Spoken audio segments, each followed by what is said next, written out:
जय Hind, Vande Mataram dear students. स्वागत है आपका आपके अपने यूट्यूब लर्निंग प्लेटफॉर्म माई डीडीयू यूनिवर्सिटी पे। स्टूडेंट्स, मैं आपका एजुकेटर शुभम सर आज आपके लिए लेकर अवेलेबल हैं एक और इम्पॉर्टेंट वीडियो लेक्चर। जी हाँ स्टूडेंट्स, आज मैं आपके लिए लेकर अवेलेबल हूँ HSC 100 जिसका टाइटल है nutrition health and hygiene. Students, ये आपके एक माइनर पेपर का वीडियो लेक्चर होने वाला है। तो देखेंगे कि 2023-24 यानी 2024 के जो जनवरी में आपके कैसे पेपर आए थे और उनके राइट आंसर क्या हैं। तो बिना टाइम वेस्ट किए हुए स्टूडेंट चलिए चलते हैं क्वेश्चन की तरफ। जो स्टूडेंट्स हमारे प्लेटफॉर्म पे नए हैं उनसे कहना चाहूँगा कि वो हमारे प्लेटफॉर्म को सब्सक्राइब कर लेंगे और वीडियोस को फ्रेंड्स से अपने क्लास में शेयर कर देंगे स्टूडेंट्स, क्योंकि हम आपके लिए सबसे ऑथेंटिक सोल्यूशन लेकर आते रहते हैं। चलिए पहला क्वेश्चन कह रहा है, पहला क्वेश्चन देखते हैं। कह रहा है निम्न में से कौन सा स्वास्थ्य का पहलू है, यानी कौन सा एक एस्पेक्ट ऑफ हेल्थ है। तो कह रहा है शारीरिक स्वास्थ्य, मानसिक स्वास्थ्य, मनोवैज्ञानिक स्वास्थ्य और उपरोक्त सभी। तो स्टूडेंट ये उपरोक्त सभी ये सब एक स्वास्थ्य के पहलू हैं। तो ऑप्शन डी पहले का राइट हो जाएगा, डी। ठीक है, ऑल ऑफ एबव। दूसरा क्वेश्चन कह रहा है विटामिन ई का वैज्ञानिक नाम क्या है, यानी scientific name of vitamin A. तो स्टूडेंट विटामिन ई को हम टोकोफेरॉल के नाम से जानते हैं। किस नाम से जानते हैं स्टूडेंट? मैं जो और बातें बताऊंगा इस पेपर में वो भी आप नोट करिएगा, इससे आपका नॉलेज और अच्छा हो जाएगा और आप सारे क्वेश्चन अच्छे से कर पाओगे। तो विटामिन ई को टोकोफेरॉल कहते हैं। रेटिनॉल जो होता है ये विटामिन ए होता है। ठीक है, रेटिनॉल जो होता है विटामिन ए होता है, विटामिन ई आपका टोकोफेरॉल होता है स्टूडेंट्स, और कैल्सीफेरॉल जो होता है ये आपका विटामिन डी होता है। ठीक है, तो इसको आप विटामिन डी कहते हैं, ये भी आप याद रख लेना। ठीक है, चलिए नेक्स्ट क्वेश्चन देखते हैं। अगला क्वेश्चन कह रहा है कि खट्टे फलों में प्रचुर मात्रा में क्या पाया जाता है। तो स्टूडेंट खट्टे फलों में प्रचुर मात्रा में होता है तो विटामिन सी होता है। आपको भी पता है विटामिन सी खट्टे फलों में प्रचुर मात्रा में होता है। ठीक है, तो आपका राइट आंसर ऑप्शन सी रहेगा कि विटामिन सी। नेक्स्ट क्वेश्चन कर रहा है यह तेल और पानी को एक साथ मिलाकर गाढ़ा भोजन बनाता है। तो तेल और पानी को मिलाकर एक साथ गाढ़ा भोजन बनाने वाला क्या है? तो ऑप्शन देख लेते हैं। कह रहा है परीक्षक यानी प्रिजर्वेटिव। प्रिजर्वेटिव स्टूडेंट्स हम क्यों डालते हैं कि हम किसी भी चीज़ में या अचार में डालते हैं ताकि वो लंबे समय तक खराब ना हो। तो प्रिजर्वेटिव क्या करता है? सामान को, खाद्य वस्तुओं को बचाता है। फ्लेवर से स्वाद आएगा। एंटीऑक्सीडेंट ये भी नहीं होगा। तो इमल्सीफायर स्टूडेंट राइट आंसर आपका ऑप्शन डी ही रहेगा। पाइसीकारी, जिसको अंग्रेजी में आप इमल्सीफायर कहते हो। तो पाइसीकारी जो होता है भोजन और तेल को एक साथ इसमें मिक्स कर देता है और भोजन को क्या करता है? गाढ़ा बनाता है। ये तेल और पानी को अच्छे से आपस में क्या कर देता है? मिला देता है पकने के दौरान। अगला प्रश्न जो देखते हैं वही जो पूछा गया था। कह रहा है नेक्स्ट क्वेश्चन कह रहा है स्टूडेंट निम्न में से किसे प्रोटीन को आसानी से पचने योग्य स्रोत माना जाता है। तो क्वेश्चन इसको पूछना चाहिए था आसानी से पचने वाला प्रोटीन का स्रोत क्या है या सोर्स क्या है। तो स्टूडेंट जो एग एल्बुमिन होता है इसको हम एग वाइट के नाम से जानते हैं। जो इजिली डाइजेस्टेबल जो प्रोटीन है वो जो होता है एग वाइट, जिसको एग एल्बुमिन के नाम से हम जानते हैं। यहाँ पे अंडा लिखा है तो एग वाइट या एग एल्बुमिन जो होता है स्टूडेंट ये आसानी से पचने वाला स्रोत है प्रोटीन का। नेक्स्ट क्वेश्चन कैल्शियम के अवशोषण के लिए आवश्यक है। तो calcium essential for absorption of calcium. तो स्टूडेंट कैल्शियम के अवशोषण के लिए विटामिन डी क्या आवश्यक है? Vitamin D. ऑप्शन आपका राइट हो जाएगा विटामिन डी। ठीक है, चलिए नेक्स्ट क्वेश्चन देखते हैं। बीएमआर का पूर्ण रूप है या स्टूडेंट बीएमआर क्या होता है? तो बेसल मेटाबॉलिक रेट यानी बुनियादी चयापचय जिसको आप कहते हो, जिसको मेटाबॉलिक हमारे लिए वही आसान होता है स्टूडेंट जिस भाषा में हम पढ़े रहते हैं। तो चयापचय रेट जो होता दर होता है उसी को आप स्टूडेंट आपको बताना चाहूँगा सारे फुल फॉर्म आप इंग्लिश में ही याद करेंगे तो इससे गलती होने की संभावना बंद हो जाती है। तो आपका बुनियादी बेसल यानी मेटाबॉलिक रेट कहलाता है। ठीक है, बी वाला ऑप्शन आपका सही हो जाएगा। बीएमआर का full form basal metabolic rate. अगला प्रश्न विटामिन ए का वैज्ञानिक नाम क्या है? विटामिन ए को स्टूडेंट क्या कहते हैं? रेटिनॉल। अब स्टूडेंट विटामिन आपका राइट आंसर होगा रेटिनॉल। ठीक है, विटामिन ए को हम क्या कहते हैं? रेटिनॉल के नाम से जानते हैं। तो रेटिनॉल विटामिन आपका विटामिन ए होता है। टोकोफेरॉल के बारे में मैंने बताया है कि ये विटामिन क्या होता है? ये विटामिन ई होता है। टोकोफेरॉल विटामिन ई होता है और कैल्सीफेरॉल जो होता है ये विटामिन डी होता है। ये क्या होता है? विटामिन डी होता है। तो ये आप सारे को याद रख लेना सबके नाम। अगला क्वेश्चन भोज्य ऊर्जा का स्रोत है। तो स्टूडेंट भोज्य ऊर्जा का स्रोत क्या है? कह रहा है वसा यानी फैट, कार्बोहाइड्रेट। भोज्य मतलब फूड एनर्जी का सोर्स क्या है? भोज्य ऊर्जा मतलब फूड एनर्जी का सोर्स क्या है? कह रहा फैट, कार्बोहाइड्रेट, प्रोटीन। तो स्टूडेंट वसा, कार्बोहाइड्रेट और प्रोटीन ये सब जो है ये फूड एनर्जी यानी भोज्य ऊर्जा के स्रोत हैं। चलिए अगला प्रश्न देखते हैं। बड़ा अच्छा प्रश्न पूछा गया स्टूडेंट्स। थोड़ा सा भी आप इसमें अच्छा करोगे, ध्यान दोगे तो आप अच्छा स्कोर करोगे स्टूडेंट्स। इसका एक और प्रीवियस ईयर पेपर हमने अपने चैनल पे अपलोड रखा है, और अगर आपकी डिमांड आएगी तो हम लोग इसके लिए आपका दोनों को कंबाइन करके एक महामैराथन वीडियो रेडी कर देंगे। अगला क्वेश्चन, तो अगर आपको आप किस कॉलेज से स्टूडेंट वीडियो देख रहे हो वो कमेंट करके भी बताएगा, और महामैराथन चाहिए तो स्टूडेंट कमेंट करेगा महामैराथन। अगला करा 1 ग्राम प्रोटीन प्रदान करता है। तो 1 ग्राम प्रोटीन से हमको क्या मिलता है? 1 ग्राम प्रोटीन से हमको 4 कैलोरी की ऊर्जा मिलती है। 4 कैलोरीज की क्या मिलती है? ऊर्जा मिलती है। वहीं 1 ग्राम फैट में स्टूडेंट 9 कैलोरी की ऊर्जा लगभग दुगुना मिलती है। अगर पूछता है प्रोटीन से दुगुना ऊर्जा किस में मिलता है, तो वसा में मिलता है। ये भी आप याद रखिएगा। अगला प्रश्न कह रहा है अंडे का प्रोटीन एक प्रोटीन होता है। तो एक प्रोटीन को हम किस नाम से स्टूडेंट जानते हैं? तो मैंने बताया ना, एग एल्बुमिन को ही एक प्रोटीन कहा जाता है। तो एल्बुमिन, एग एल्बुमिन को ही एग प्रोटीन यानी अंडे का प्रोटीन एल्बुमिन होता है। ठीक है, चलिए 1 ग्राम वसा, ये प्रश्न मैंने बताया 1 ग्राम वसा में कितना कह रहा है, 1 ग्राम वसा आपको कितनी एनर्जी देता है? तो 1 ग्राम वसा यानी फैट स्टूडेंट 9 कैलोरी ऊर्जा देता है, जो आपके प्रोटीन बस 4 कैलोरी ऊर्जा देता है। 1 ग्राम प्रोटीन कितना देता है? 4, तो उससे लगभग डबल है, और थोड़ा ज़्यादा ही है, डबल से ज़्यादा ही है। अगला क्वेश्चन, निम्न में से कौन सा पोषक तत्व नहीं है? तो पोषक तत्व यानी आपका जिसको आप कहते हो न्यूट्रिएंट। न्यूट्रिएंट क्या होता है? पोषक तत्व जो शरीर को ऊर्जा देते हैं काम के लिए। तो कह रहा है कार्बोहाइड्रेट, प्रोटीन, फैट, एंटीऑक्सीडेंट। तो स्टूडेंट एंटीऑक्सीडेंट जो है पोषक तत्व नहीं है, बाकी कार्बोहाइड्रेट, प्रोटीन और फैट क्या है? पोषक तत्व यानी न्यूट्रिएंट्स हैं। अगला प्रश्न, प्रोटीन का कार्य क्या है? तो प्रोटीन का कार्य कर रहा है ऊर्जा प्रदान करना, यानी शरीर का निर्माण करना, शरीर को स्वस्थ रखना। तो स्टूडेंट यानी ये हमको एनर्जी देता है, हमारे शरीर को बिल्ड करता है और हमारे हेल्थ को बनाए रखता है। तो प्रोटीन के ये सब कार्य हैं। तो स्टूडेंट डी वाला आंसर जो होगा वो राइट हो जाएगा। कह रहा है yellow fruit and vegetable are good source of, यानी जो पीले फल हैं और सब्जियां किसके अच्छे स्रोत हैं? तो स्टूडेंट पीले फल और सब्जियां जो होते हैं ये आपके विटामिन सी के और पोटेशियम के अच्छे सोर्स हैं। विटामिन सी, अगर पोटेशियम भी याद रख लीजिएगा, विटामिन सी के साथ साथ पोटेशियम के भी अच्छे सोर्स हैं, इसको भी आप ध्यान दीजिएगा। जिन स्टूडेंट्स ने हमारे प्लेटफॉर्म को सब्सक्राइब नहीं किया स्टूडेंट, वो प्लेटफॉर्म को सब्सक्राइब कर लेगा। हम आपके लिए सारे जरूरी अपडेट लेके आते ही रहते हैं, और वीडियोस को अपने फ्रेंड्स और क्लासमेट में शेयर करना ना भूलेगा, क्योंकि स्टूडेंट आपके छोटे छोटे इस सपोर्ट से ही ये चैनल दिन प्रतिदिन ग्रो कर रहा है, और हम आपके लिए अच्छे यूजफुल कंटेंट लाते रहते हैं।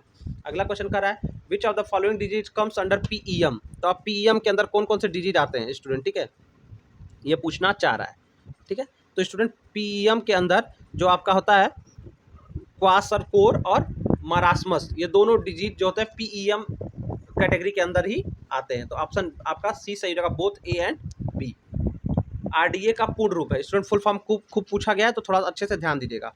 तो रिकमेंडेड डाइटरी अलाउंस को आरडीए कहते हैं। आरडीए किसको कहते हैं? रिकमेंडेड डाइटरी अलाउंस, यानी देखिए अब अंग्रेजी में ही दे दिया, हिंदी ही नहीं दिया इसके लिए, यही मैं इसीलिए कहता हूँ स्टूडेंट फुल फॉर्म आप अंग्रेजी में ही याद कीजिए। तो रिकमेंडेड यानी जो अनुमोदित होता है, डाइटरी यानी डाइट मतलब भोजन में लेने वाला, अलाउंस जो होता है मतलब कि कितना हमको खाना लेना चाहिए, मतलब कितनी ऊर्जा हमको एक दिन में ज़रूरत है, एक व्यक्ति को कितना भोजन लेना चाहिए कि उसकी कैलोरी की ऊर्जा पूरी हो जाए, वही आरडीए के अंतर्गत आता है। भोज्य ऊर्जा यानी फूड एनर्जी का स्रोत है। तो स्टूडेंट फूड एनर्जी का स्रोत जो है, तो ये तो रिपीटेड क्वेश्चन लगा मुझे स्टूडेंट, और मैंने आपको बताया था कि फैट, कार्बोहाइड्रेट और प्रोटीन ये सब जो है फूड एनर्जी के सोर्स होते हैं। तो डी वाला सही उत्तर हो जाएगा कि वसा, कार्बोहाइड्रेट, प्रोटीन ये तीनों जो है भोज्य ऊर्जा यानी फूड एनर्जी के सोर्स हैं। अगला प्रश्न क्या कह रहा है? दूध एवं दूध से बने पदार्थ उच्च स्रोत हैं, यानी मिल्क और मिल्क प्रोडक्ट किसके अच्छे सोर्स हैं? तो स्टूडेंट मिल्क प्रोडक्ट और मिल्क जो है कैल्शियम के अच्छे सोर्स हैं स्टूडेंट। ठीक है, अगर बस कैल्शियम के विटामिन B12 रहेगा तो उसके भी अच्छे सोर्स माने जाते हैं। अगर मान लीजिए कैल्शियम ना देगा, विटामिन में इशारा देता है, तो किस विटामिन के सोर्स है? तो विटामिन B12 के भी अच्छे सोर्स हैं मिल्क और मिल्क प्रोडक्ट्स। ठीक है, ये भी आप याद रखिएगा। और कैल्शियम तो होता है दूध में भरपूर। लौह तत्व की कमी से होने वाला रोग, यानी आयरन की कमी से होने वाला रोग क्या होता है? तो स्टूडेंट आयरन की कमी से जो रोग होता है उसको एनीमिया कहते हैं। एनीमिया कहते हैं। ठीक है, एनीमिया। स्टूडेंट आपका ए से नाइट ब्लाइंडनेस रतौंधी होती है, याद रख लीजिएगा। जो बेरी होती है विटामिन बी की कमी से होती है, सी के कमी से स्कर्वी होती है, और फाइनोडर्मा जो है ये न्यूट्रिएंट्स की कमी से होता है। न्यूट्रिएंट की कमी से फाइनोडर्मा होता है। ठीक है, चलिए अगला क्वेश्चन, हाथ की सफाई का मुख्य उद्देश्य क्या है? तो हाथ की सफाई का मुख्य उद्देश्य क्या है? हाथ के जीवाणुओं को कम करना, यानी माइक्रो ऑर्गेनिज्म को हाथ में जो होते हैं उसको कम करना, हाथ को साफ रखना, नाखून को साफ रखना, त्वचा की कसावट बनाए रखना। तो स्टूडेंट्स इसमें से जब सबसे सही आंसर आपका ऑप्शन ए है, reduce micro organism on hand, यानी हाथ में माइक्रो ऑर्गेनिज्म यानी जीवाणुओं को कम करना। अगला क्वेश्चन, पर्सनल हाइजीन यानी व्यक्तिगत स्वच्छता, यानी हम अपने व्यक्तिगत सफाई रखेंगे तो क्या होगा, क्या लाभ मिलेगा। तो कह रहा है महत्वपूर्ण नहीं है। दूसरा कह रहा है शरीर में कीटाणुओं को बढ़ाता है। स्वच्छता रखेंगे तो कीटाणु कैसे बढ़ेगा। महत्वपूर्ण तो वही हमें स्वस्थ रखने में सहायक नहीं होती, सहायक होती तो ये सही होता। अच्छी आदतों का संग्रह है, यानी व्यक्तिगत स्वच्छता यानी गुड हैबिट है। स्वच्छ और स्वस्थ रहने के लिए ये जरूरी है और ये इसको हम करते हैं। तो यानी ऑप्शन डी हमारा सही रहेगा कि ये व्यक्तिगत स्वच्छता क्या है, अच्छी आदतों का संग्रह है और जो हमें स्वस्थ रखती है। अगला प्रश्न, एक व्यक्ति दूसरे व्यक्ति में फैलने वाले रोग, यानी जो बीमारियां एक पर्सन से दूसरे पर्सन में स्प्रेड कर जाती हैं उसको क्या कहते हैं। तो स्टूडेंट उसको संचारी रोग, अंग्रेजी में बोले तो इसको कम्युनिकेबल, कम्युनिकेबल मतलब जो एक से दूसरे को कम्युनिकेट हो जाए, फैल जाए, उसको हम कहते हैं संचारी रोग, जो एक व्यक्ति से दूसरे व्यक्ति में फैल जाता है। जिसमें आपका क्या आता है, जैसे चेचक होता है आपका, ठीक है, टीबी होता है। तो क्या होता है, चेचक अगर किसी को हुआ तो आप उसके पास जाएंगे, उसको टच करेंगे तो उसके जो वायरस होते हैं वो आपको भी आ जाएंगे। अगला क्वेश्चन, कौन सा संक्रामक रोग नहीं है। तो डेंगू, बिल्कुल डेंगू अगर किसी को हुआ है, अगर वो मच्छर उसको काट के आपको काट ले तो आपको भी रहेगा। स्कर्वी, तो स्कर्वी के बारे, और फिर अगला ऑप्शन भी देखते हैं, टाइफाइड बुखार।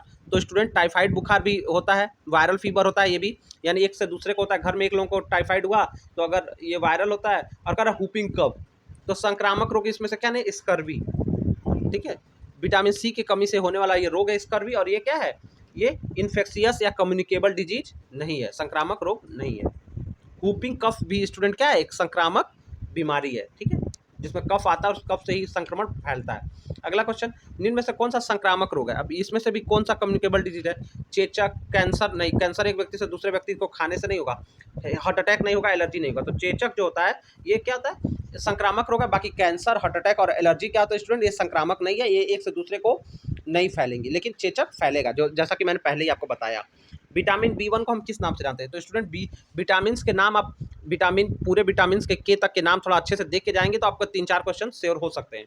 तो विटामिन B1 को हम क्या कहते हैं स्टूडेंट, थायमीन। याद रखिए विटामिन बी के अंदर भी कई सारे विटामिन है, और जो थायमीन होता है ये विटामिन बी होता है, ठीक है, थायमीन।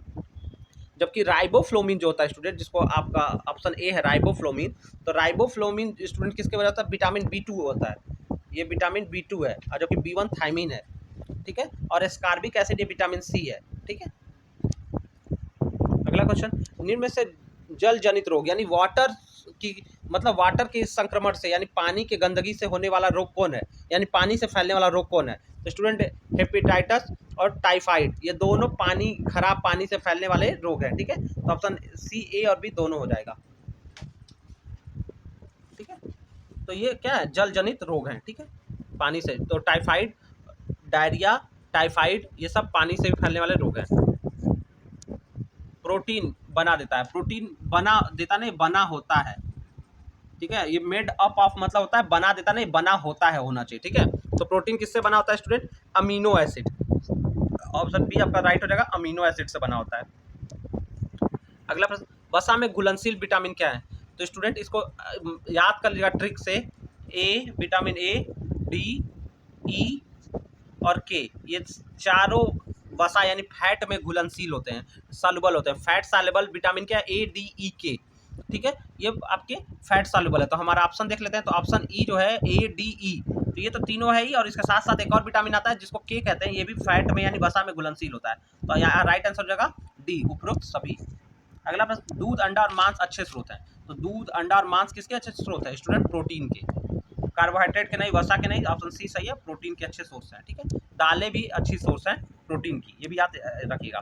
संतुलित आहार लेने से क्या होता है, अगला प्रश्न पूछ रहा है, संतुलित आहार ग्रहण करने से, ठीक है, पर रोग प्रतिरोधक क्षमता का बढ़ती है, आवश्यक ऊर्जा प्राप्त होती है, भूख शांत होती है, सभी। तो स्टूडेंट डी वाला सही रहेगा कि ये सारा काम होता है, ठीक है। संतुलित यानी बैलेंस डाइट लेने से ये सारा काम होता है। आहार की आवश्यकता होती है, यानी हमको कब डाइट चाहिए, कभी कभी शारीरिक कमजोरी महसूस होने पे, नियमित और निरंतर रूप से। तो ऑप्शन सी ही सही है, नियमित और निरंतर रूप से हमें आहार की आवश्यकता होती है, रेगुलरली एंड कंटिन्यूअसली, ठीक है।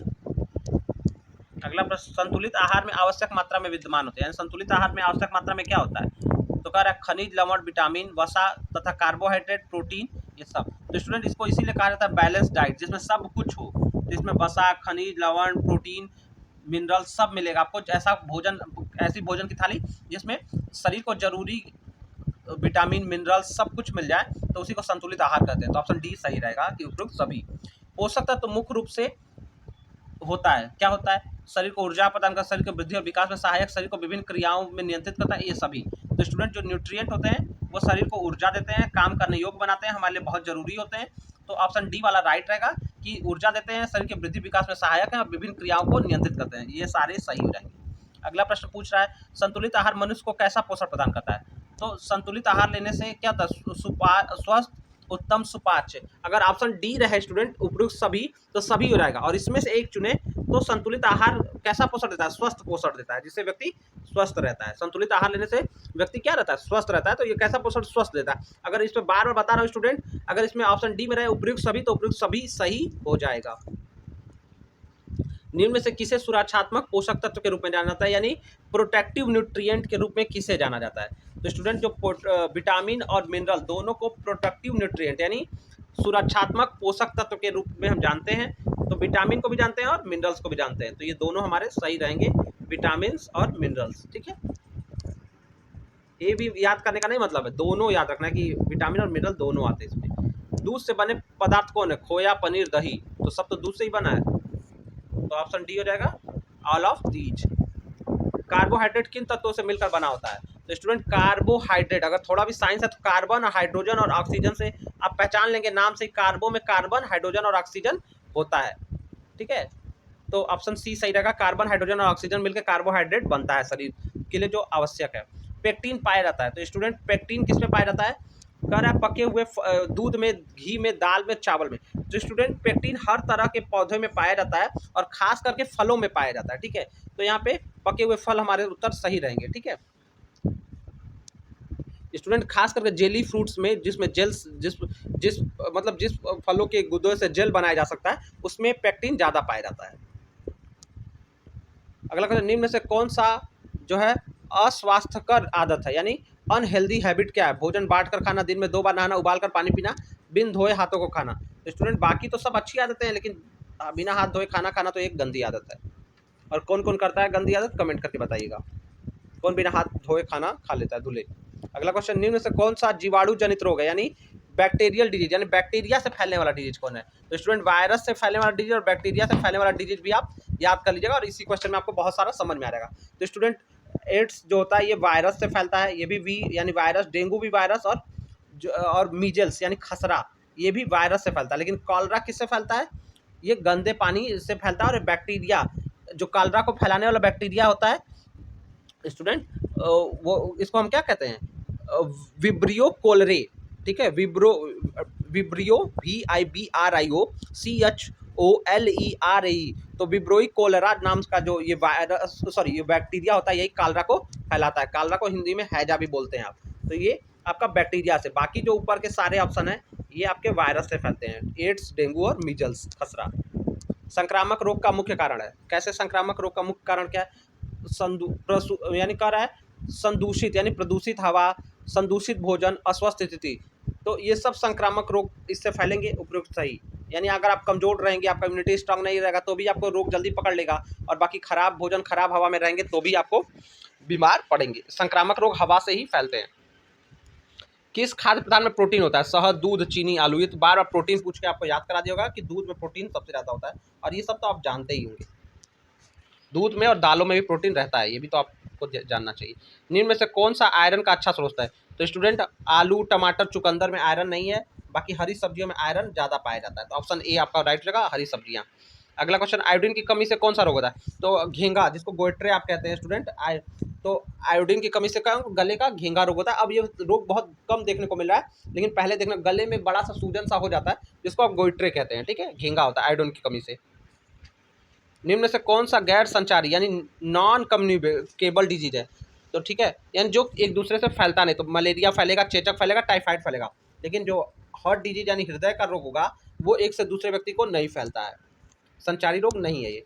पीलिया दुष्प्रभावित करता है, यानी पीलिया किसको इफेक्ट करता है। तो स्टूडेंट, पीलिया जॉन्डिस जो होता है, जिसको आप हेपेटाइटिस बी भी कहते हो, ये लीवर को खराब करता है, और लीवर क्या कर देता है, बिलोरुबिन को को प्रोसेस नहीं कर पाता है। ठीक है, अगला क्वेश्चन हैजा का कारण है। हैजा का क्या कारण है?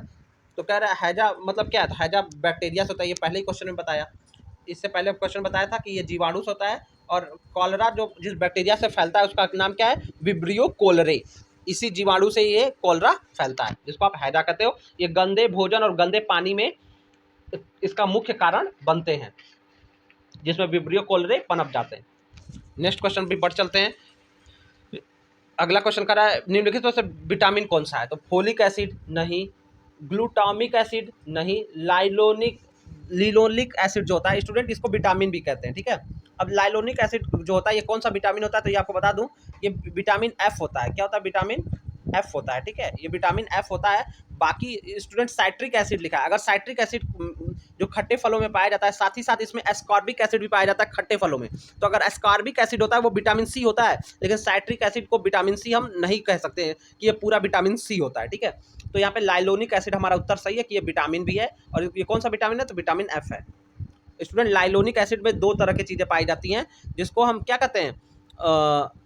ओमेगा 6 और ओमेगा 3। ठीक है, तो एक लाइलोनिक होता है विटामिन एफ के अंदर, लाइलोनिक होता है और अल्फा लाइलोनिक होता है। तो एक ओमेगा 6 होता है और एक ओमेगा 3 होता है। ठीक है, चलिए 50वां क्वेश्चन देख लेते हैं। कह रहा है शरीर द्वारा विकास, ऊर्जा, मरम्मत और रख रखाव के लिए आवश्यक पदार्थ को क्या कहते हैं? तो शरीर के लिए विकास, ऊर्जा के लिए जरूरत है, उसको हम पोषक तत्व के नाम से हम जानते हैं। न्यूट्रिएंट होता है जो बॉडी को ग्रोथ, एनर्जी और रिपेयर करने का काम करता है। तो स्टूडेंट इस तरह से हमने आपके लिए 50 क्वेश्चन प्रीवियस ईयर के कवर किए। आशा करता है वीडियो लेक्चर आपको अच्छा लगा होगा, तो वीडियो को फ्रेंड से शेयर करना ना भूलिएगा। मिलते हैं नेक्स्ट वीडियो लेक्चर में, तब तक स्टूडेंट आपको आपके एग्जामिनेशन के लिए हमारी पूरे टीम की तरफ से गुड लक।